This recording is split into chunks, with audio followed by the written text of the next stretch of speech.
സിംഹാസനത്തിലിരിക്കുന്ന ദൈവത്തിന്റെ കോപം ഈ താഴോട്ട് വരുമ്പോൾ ഈ കോപത്തിന്റെ കയ്പിനീർ കുടിച്ചിട്ട്, അതാണ് വേദോസ്തത്തിൽ പറഞ്ഞിരിക്കുന്ന, വെളിപ്പാട് പുസ്തകത്തിലൊക്കെ ഉണ്ട്, കാഞ്ഞിരം കൊണ്ട് ഞാൻ നിങ്ങളെ പോഷിപ്പിക്കുമെന്ന് പറഞ്ഞിരിക്കുന്ന ഇത് സഹിക്കാൻ വയ്യാതെ സകല വ്യക്തികളും ഇന്ന് സുവിശേഷം പ്രസംഗിച്ചിട്ട് മാനസാന്തരപ്പെടുവാനോ സ്നാനപ്പെടുവാനോ സഭയിൽ വരുവാനോ താല്പര്യമില്ലാത്ത ആളുകൾക്ക് ദൈവം തമ്പുരാൻ വെച്ചിരിക്കുന്ന ഘോരമായൊരു നാളുണ്ട്. ഭീകരമായത് വന്നിടും, ആരെ വീട് നിൽക്കും ദുഷ്ടർ വേരുകൊമ്പോഴി. മലാഖി 4:1 പറയുന്നുണ്ട്. ആമേൻ. അന്ന് ദുഷ്പ്രവൃത്തിക്കാരും സകല ദുഷ്ടന്മാരും എന്തായിപ്പോവും? താഴടിയാൽ വരുവാനുള്ള ദിവസം വേരും കൊമ്പും ശേഷിപ്പിക്കാതെ തമ്പുരാൻ അവരെ എന്ത് ചെയ്യും? ദഹിപ്പിച്ചു കളയും. യോഹന്നാൻ പറഞ്ഞു, ഇപ്പോൾ തന്നെ വൃക്ഷത്തിന്റെ ചുവട്ടിൽ എന്ത് വെച്ചു? കോടാലി വെച്ചിരിക്കും. ന്യായവിധിയുടെ കോടാലി വെട്ടാൻ വേണ്ടി, വൃക്ഷത്തെ വെട്ടാൻ വേണ്ടി വെട്ടുകാരൻ വന്നിട്ട് എന്ത് ചെയ്തു? ഡ്രസ്സൊക്കെ മാറി ഒന്നൊരു നാലും കൂട്ടി ഒരു മുറുക്കൊക്കെ മുറുക്കി കൈയൊക്കെ തിരുമി കോടാലി എടുക്കാൻ മരമുണ്ട്. മരത്തിലോട്ടൊന്ന് കൈവച്ചതിന് ശേഷം ഇങ്ങനെ ഒന്ന് കുരിഞ്ഞിട്ട് കോടാലി എടുക്കുന്ന ഒരു സമയമുണ്ട്. അത് വരാൻ പോവുക. ഇപ്പോൾ നിങ്ങൾ നമ്മുടെ മനുഷ്യനാകുന്ന വൃക്ഷത്തിന്റെ ചുവട്ടിൽ കോടാലി എന്ത് ചെയ്തിരിക്കുക? ചാരി വെച്ച് പണിക്കാരൻ വന്നു റെഡിയാകാനായിട്ട് പോയിരിക്കുക. രാമസ്തോത്രം. അല്പസമയങ്ങളുണ്ട്. രക്ഷിക്കപ്പെടാനുള്ളവർക്കോ ദൈവം പ്രാപിക്കാനുള്ളവർക്കോ സമയം എന്ത് ചെയ്തിട്ടില്ല? കഴിഞ്ഞിട്ടില്ല. Praise the Lord. അതായത് അങ്ങനെ എന്ത് ചെയ്യും? അടുത്ത വാക്കുകൾ വായിച്ചോട്ടെ. വെളിപ്പാട് പുസ്തകത്തിലെ മലകളോടും അടുത്തത് അടുത്തത്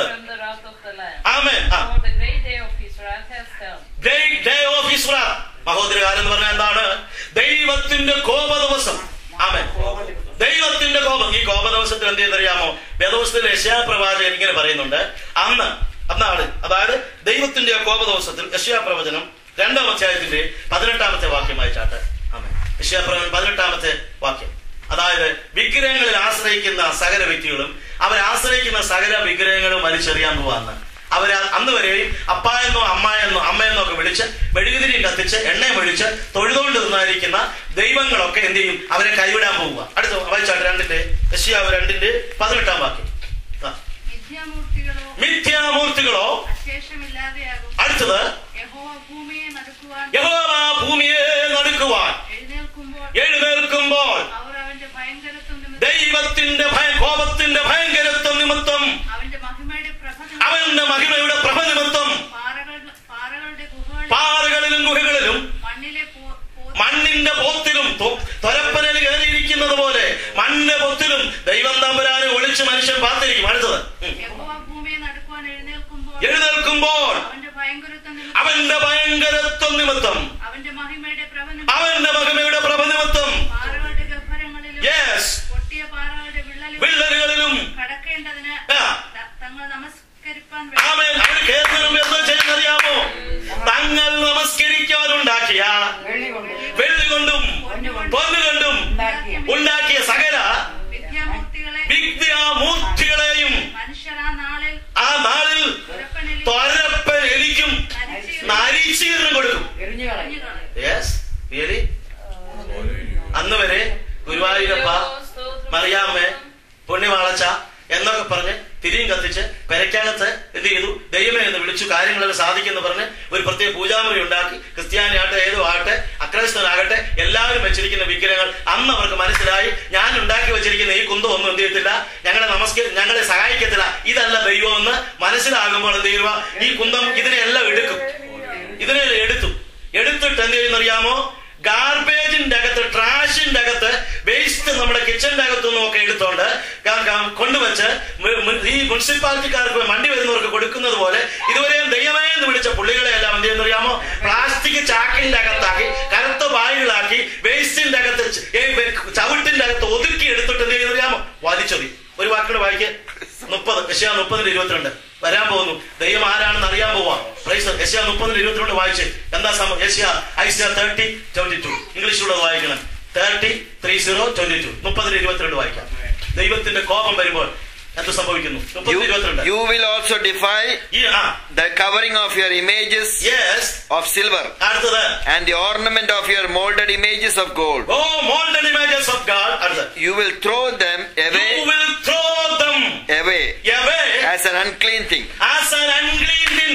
നീ അത് എന്ത് ചെയ്യും? എന്നിട്ട് എന്തോ പറയും? You will say to them, get away.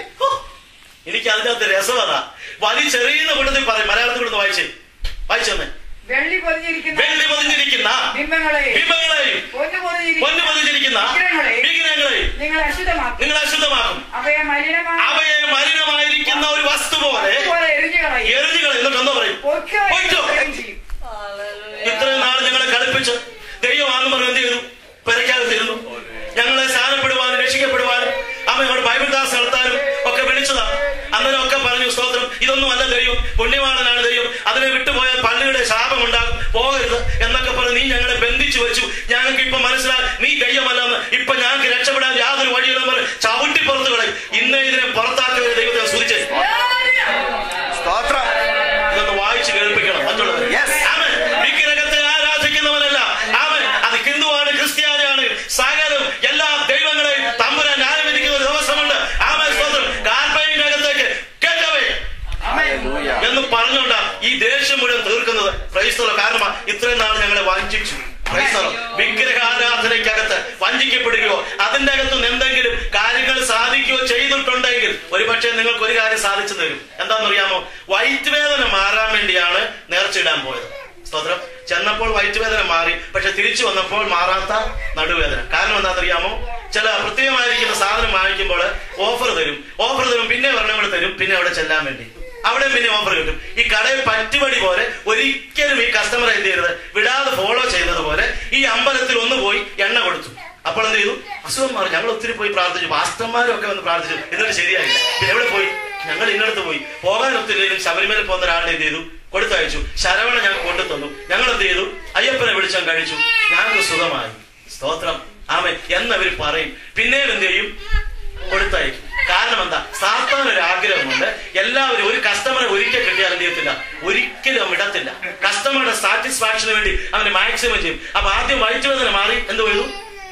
നടുവേദനയാണ്. നടുവേദന മാറാൻ അടുത്ത വർഷമോ അല്ലെങ്കിൽ അടുത്ത പെരുന്നാളിന് പോയി കഴിഞ്ഞപ്പോൾ മാറാത്ത തലവേദന. ഇവൻ മാറി ഇങ്ങനെ എന്ത് ചെയ്തു? മരത്തില് വിടുകയില്ല എന്ന് പറഞ്ഞുകൊണ്ട് മാറി വട്ടമിട്ട് പോരാട്ട ശക്തി എന്ന് പറയുക. പിന്നെ വിടുകയില്ല എന്ന് പറഞ്ഞുകൊണ്ട് മാറി വട്ടമിട്ട് പോരാട്ട ശക്തി യവൻ ഇങ്ങനെ വ്യാപരിക്കും. എന്നാൽ കർത്താവായ യേശു, ആമേൻ, ദൈവത്തിന്റെ ദാസന്മാർ, അഭിഷക്തരായ ദൈവദാസന്മാർ, ഇന്ന് രാത്രി നിന്റെ രോഗത്തിന് വേണ്ടി, സൗഖ്യത്തിന് വേണ്ടി പ്രാർത്ഥിച്ച, നിന്റെ തലവേദനയ്ക്ക് വേണ്ടി പ്രാർത്ഥിച്ച, തലവേദന മാത്രമല്ല വേറെ എന്തെല്ലാം നിന്റെ ശരീരത്തിലുണ്ടെങ്കിൽ അത് തമ്മിൽ മാത്രം വേദവസം പറയുന്ന അവന്റെ സകല ഒരു രോഗത്തിന് വേണ്ടി പ്രാർത്ഥിക്കും. അത് മാത്രമേ മാറത്തുള്ളൂ. നിങ്ങൾ ഡോക്ടറെ എടുക്ക പോയാൽ ആ രോഗം തന്നെ മാറണമെന്നുണ്ടോ? ഇല്ല. എന്നാൽ എന്റെ കർത്താവ് നിന്നെ സൗഖ്യമാക്കുമ്പോൾ ഒരു രോഗത്തിന് വേണ്ടി ചെന്നാൽ നിന്റെ സകല രോഗങ്ങളും എന്ത് ചെയ്യും? മാറ്റും. കാരണം എന്താ? അവന്റെ കമ്പനിയിലാണ് ഇത് മാനുപാച്ചിൽ എഴുതുന്നത്. ഫോർഡിന്റെ ഒരു കഥ നിങ്ങൾ കേട്ടിട്ടുണ്ടല്ലോ. ഫോർഡ് ഒരു അർദ്ധരാത്രിയിൽ ഒരു മനുഷ്യന് ഒരു കാർ ഒഴിച്ച് ഒരു വിജനമായിരിക്കുന്ന സ്ഥലത്തൂടെ രാത്രി 12 മണി കഴിഞ്ഞ് പോവാ. 2 വശം ഫോറസ്റ്റ് ആണ്. ഇരുവശങ്ങളിലും ഭയങ്കരമായിരിക്കുന്ന വൈൽഡ് ആനിമൽസ് ഉള്ള, അലറിക്കൊണ്ടിരിക്കുന്ന, ആരും താമസിക്കാത്തതായ വിജനമായ ഒരു സ്ഥലത്തൂടായപ്പോൾ ആ ഫോറസ്റ്റ് ഏരിയയുടെ നടുക്കൂടെ വന്ന നറു റോഡിൽ അർദ്ധരാത്രികൾ കാർ നിന്നു. ഫോർഡ് കമ്പനിയുടെ ഒരു കാറാണ്. നിന്നുപോയി. തന്റെ പരിശ്രമങ്ങളെല്ലാം നോക്കി, ബോണറ്റ് നോക്കി, സ്ക്രൂ ഡ്രൈവർ ടൂൾസ് എടുത്ത് നോക്കി, തന്റെ ലൈറ്റ് ഇട്ട് നോക്കി. ഒരു വിധത്തിലും എന്താകുന്നില്ല.